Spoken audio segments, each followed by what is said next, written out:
to this DDI CADcast, What's New series. I'm Michael Nolte. Today we're covering the final section, Part 4 of What's New SOLIDWORKS Electrical 2014. So this is a list of all the items that we're going to be covering in this final section. So let's go and jump right in, and let's go and cover the last section of the What's New SOLIDWORKS Electrical 2014. Alright, so this first one's pretty straightforward. It's a user data management interface, but it's kind of just a facelift on the existing interface. So I go configurations and then user data configuration, and then I can grab any of these items or go down to the main project one here. So project user data description. So it's this dialog that they've given a facelift to. So they've changed some of the buttons. They've also made it a lot more easier to kind of see where everything's highlighted at. I mentioned in an earlier section that we have these index numbers now. So overall, it was just a facelift to this interface that they wanted to bring up with this first item of Part 4. Alright, so this next one's kind of a unique one. It's called Mixed Drawings. Mixed Drawings allows us to actually do multi-line drawings or schematics mixed with the single line. So what I'm going to do is I'm going to go and add a new document or a new drawing in here. So I'm going to right click and then we've got this new mix scheme. You'll notice the difference in the icon as well too. So it's kind of a combination between the wiring schematic and the wiring line diagram. So I'm going to go mix scheme. Creates us our new document. Go and switch back. I'll go and right click and do my properties, and I'll go and give it a description here. So let's see, I'm going to call this mix drawing, and kind of the idea behind this is just so that we've got the ability of combining two different types of documents. So what I'll do is I'll go and grab maybe a section. I'll just maybe grab this section. Well, let's do something a little bit smaller. Let's grab that section here with those wires as well. But let's deselect some of them here. Alright, so we do want those. Alright, so I'm going to go and Control C there to copy them. And then we'll go and switch back over to our mixed drawing. And I'm going to go and paste those in. And let's see, I'm just going to drop it here for the moment. Grab my move from my schematic, do a selection box around everything, and let's just go and move that over here.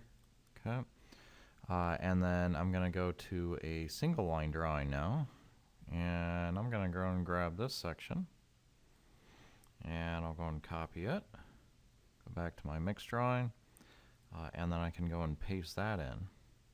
And the real advantage of this is the fact that I can actually do both items on a single drawing. So yeah, let's go and maybe get that over here and maybe get that over there or someplace. You'll have to do a little bit of rework, but not, especially if you're going from a larger drawing to a smaller. But the real advantage is you can show the schematic circuit and the single line. So quick glance you can see what this schematic is actually doing. So it's a great combination of doing two things at the same time, and this just shows up as a regular drawing on the output. So it's just a mixed item. Alright, so let's go and move on to the next section here. Alright, so this next one I find quite interesting. It's automatic origin destination management. So what I'm going to do is I'm just going to going to assign some wire numbers manually here for these two wire segments. Alright. Oh, you know what? Let's, rather than going through wire marks, let's go equipotential properties. So I'm going to go automatic. No, let's do manual, and then I'm just going to manually set that to N1. And let's go and do same thing here. So equipotential, manual, and we'll go and call this one D2 or something, or D-2, there we go. And okay, so we've got two different wires. I'll go and make copies of them, so I'm going to grab them, Control, and then hold my drag to make copies. I'll go and extend these up a little bit, just for the heck of it, and I'll go and extend those down a little bit. And the way this functionality works is it goes from top to bottom, left to right, as far as the origin destination marks. Where this option shows up at is if you hit the down arrow or the bottom half of the manage origin destinations. I'm going to go automatic insertion. Allows us to pick out which symbol that we want. And we can do whole project, current book, or choose a scheme. So if we do choose scheme, it allows us to pick out which one we're doing. But I'm going to go whole project, auto connect. I'll go and hit OK. And just like that, we have our origin destinations there. This one, oh, I might have another N1 somewhere else in the project, so that's probably where that one's going to. So page 10 there. Let's go and double click on that one. Oh yeah, there we go. So there is another N1 that it connected it to. So you can see that even though I wasn't on the same page, I didn't have to go and manually set that. So again, it's automatically placing those for me. So I'm on page 31 now. It placed the origin destination back to page 10 there. Okay. So real fast way of getting your origin destinations in. For those that have been using SOLIDWORKS for quite a while, you're probably familiar with EDrawings. So this is the EDrawings, or publish drawings in EDrawings. So this is a great new enhancement.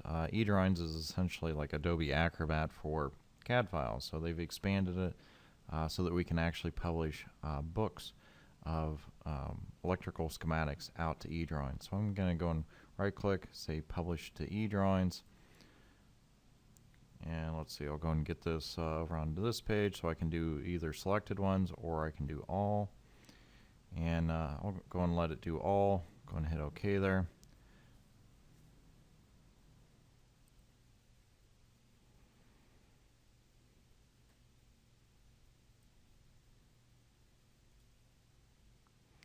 Let's see, it ended up on this other page. Alright, so we'll go to our different documents here. So we've got the what's new, and then we have our wire, we've got our circuit. I can zoom in on it.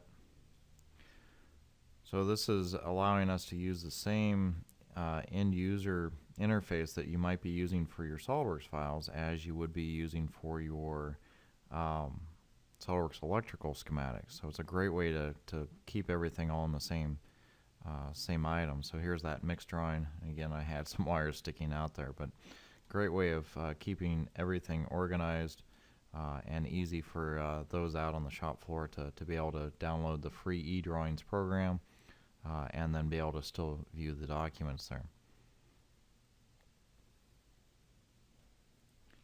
So this section is called New Management of Manufacturer Catalogs, and essentially what it is over here on our Library tab, the Cables Reference Manager and also the Manufacturer Part Manager are catalogs of all of our schematic symbols and all of our cables, cables and wires, I guess.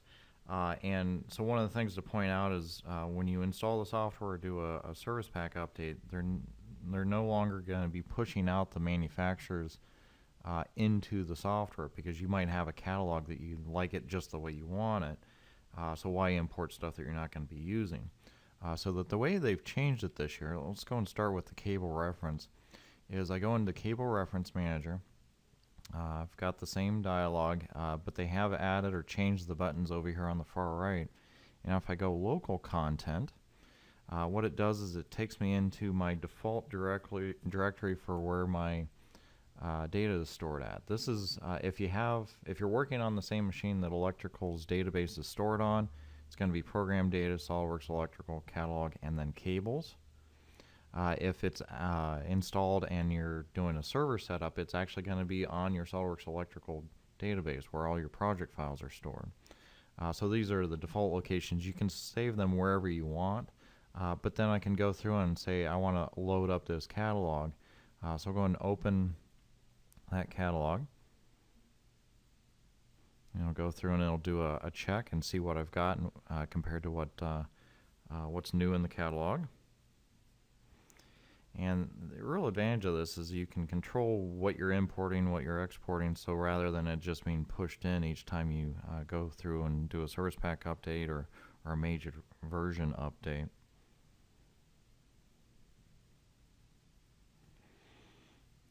So it's categorizing all the cables there. And again, this is just one manufacturer that I grabbed. And you don't have to do this on a regular basis once you import, unless there's a new one. If there's a single new one, you just manually add that into the list. But if there's going to be a bunch of them from the manufacturer that came out that year, then you can go through and grab another file. And I'll show you where we can get them online here in a moment. Lots of stuff to import, so bear with me here. Power recording, I'm pausing every so often so you don't have to watch the entire update.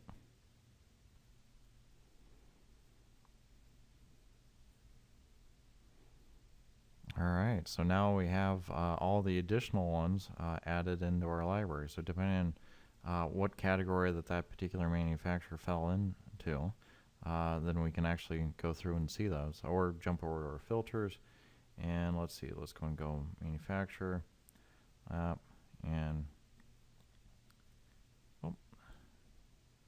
get back in there. Alright, lap, and turn off the in class, and there we have our entire list of that particular manufacturer. So a great way of importing those items. So I'm going to close out of the cable. Let's go to the manufacturer parts. Same basic idea. We've got local content. The local content could be again stored in the default location, program data, SOLIDWORKS electrical, catalog parts. If you're working on a single machine, if you're doing a network or a server style, then it's going to be out on the server location, or you can store those wherever you want. Again, we have a full list of different manufacturers. So if I wanted to grab one, I'm not going to go through the import at the moment. And then we just unarchive it, and it brings all those manufacturers in. The online content takes us out to SOLIDWORKS.com, but specifically the SOLIDWORKS Electrical Content Portal.